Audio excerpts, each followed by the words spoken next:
JBN, we keep you informed.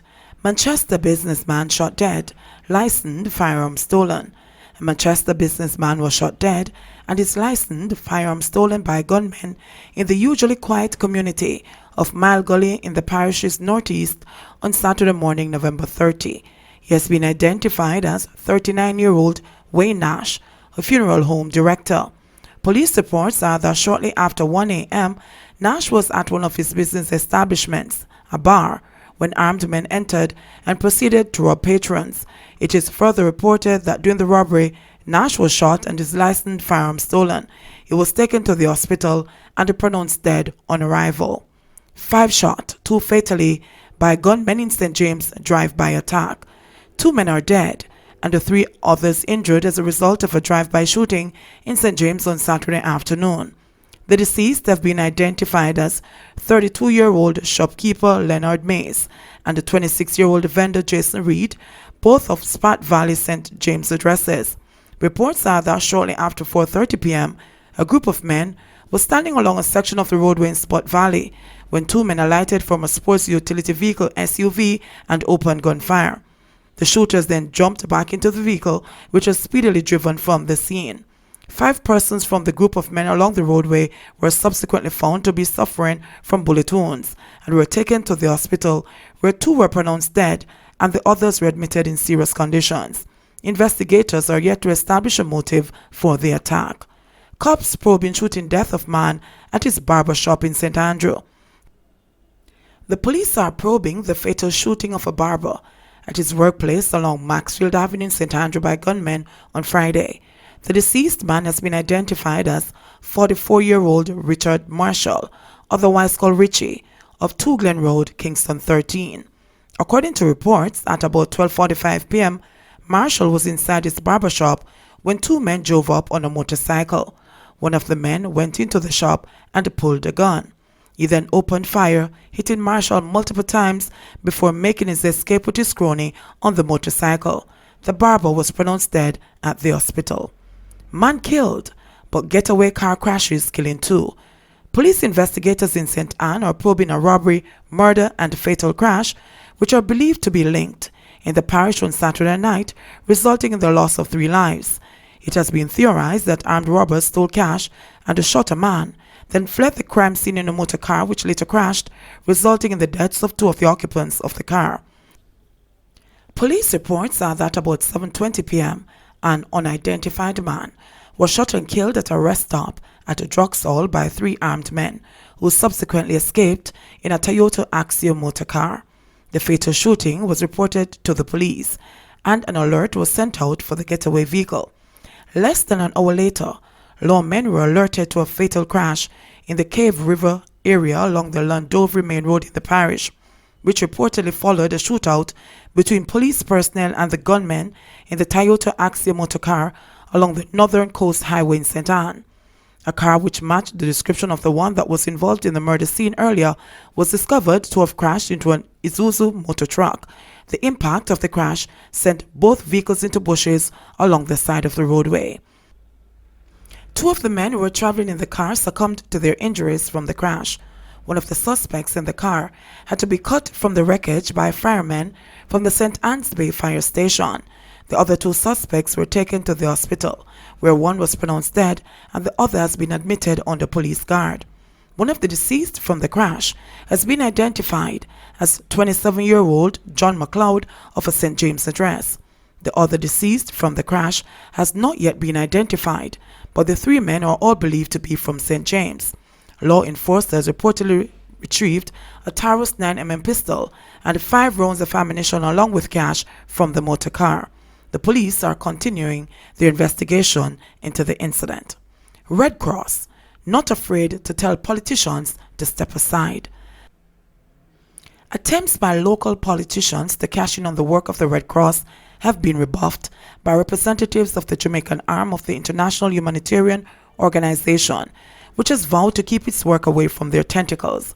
The Red Cross, with branches all over the world and with a documented commitment, neutrality and impartiality in their work, has had to keep a firm leash on politicians who have attempted to infiltrate their work assisting the most vulnerable in the midst of disasters, man-made or natural. On Friday, during a forum, representatives said they are very clear in their message to the politicians, and they are not afraid to tell them to step aside. One participant said, to the best of her recollection, the first attempt at direct interference was immediately after Hurricane Gilbert in September 1988. I can think of one particular occasion, there are others, but that one stands out, where we had a group of people going out, and then a politician heard that one particular side was seemingly having more persons than them. So we had to have a meeting, bring everybody together, and then we decided that we would not involve anybody from any side at all, recalled Audrey Mullings, a member of the executive board of the Jamaica Red Cross. She has served for more than 40 of the body's 71 years operating in Jamaica. Experience in disaster management locally and internationally, she said the Red Cross principles are the only guide in the discharge of its duties. We had to remind ourselves of the 7 principles, and impartiality and neutrality are two that stand out. We cannot operate and give people the impression that we are violating any of these principles. So even if you have your personal feelings, you can't take it into the work you're doing, she told the forum. Kevin Douglas is a project manager for the Resilient Service Project in Old Harbour Bay in St. Catherine and Rocky Point in Clarendon.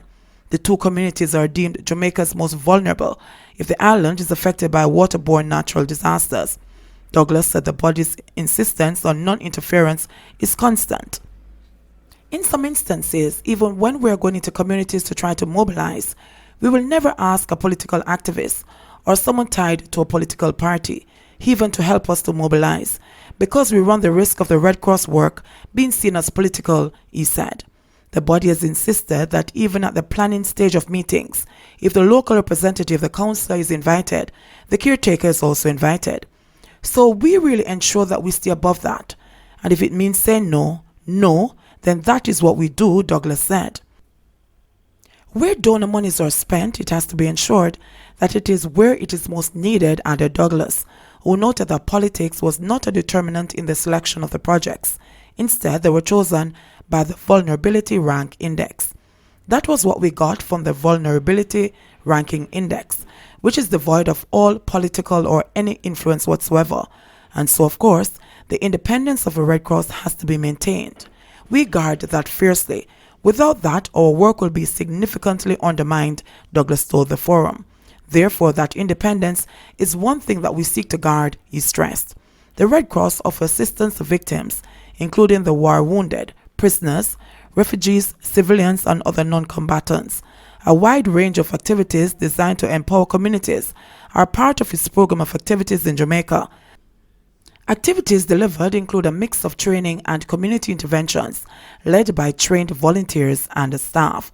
The organization is one of the foremost responders to disasters, providing food and non-food items, as well as other relief services to those affected by disasters.